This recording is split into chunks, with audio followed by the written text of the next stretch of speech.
it comes to a narcissistic individual, they have a knack of blaming you for everything that they do wrong. Nothing is ever their fault. They're always looking for a scapegoat to take the consequences for their actions. So they will blame you or they will blame somebody else. And one of the first things they will blame you for is their problems. It's never their fault. It's always somebody else's fault. They will use their childhood. They will use experiences that they've had. We can have all suffered trauma, which is not our fault. However, we are responsible for dealing with our trauma. Narcissistic individuals will use their trauma as an excuse to justify their toxic behaviour. Their mistakes, they like to perceive themselves as perfect and sell themselves as perfect to other people. We're human, we all make mistakes, and we do all have some very harsh lessons to learn from our own mistakes without taking responsibility for other people's.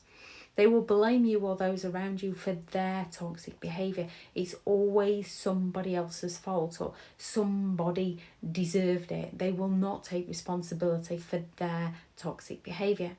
They're lying. So they can turn around to you and claim that they didn't tell you because they knew you'd overreact like this. They didn't tell you because they didn't think that you wanted to go anyway. They're looking to shift the blame any way they can to avoid taking responsibility for their behaviour. They're cheating. They will go all out to blame you for them cheating on you. Now, if they still want to win you back, they'll blame the third person and claim that that person just would not leave them alone. Or if they're looking to discard you or get you to up your game to win them back, they're going to claim that you weren't paying them enough attention and that's why they went elsewhere. And they say it so believingly well because they believe within themselves that they deserve that special attention. So it's your fault for not providing it. And you can stand there and think, unbelievable, because no matter how much attention you give to them, it's never enough for them.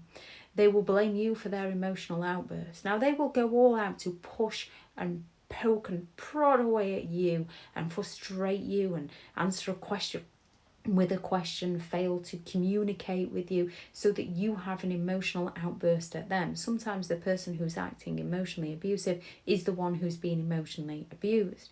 And when you do, they stand back, act all calm and smug and say, see, this is why I didn't tell you. So that you're the one that questions your behaviour and not their actions. Yet when they have an emotional outburst, they turn around and say, look what you made me do. You know what I'm like. Narcissistic people go all out to make you feel responsible for everything that they do wrong. Now, we make enough of our own mistakes that we have to be responsible for and learn from. So it is wise to avoid those who make you feel responsible for everything they do wrong.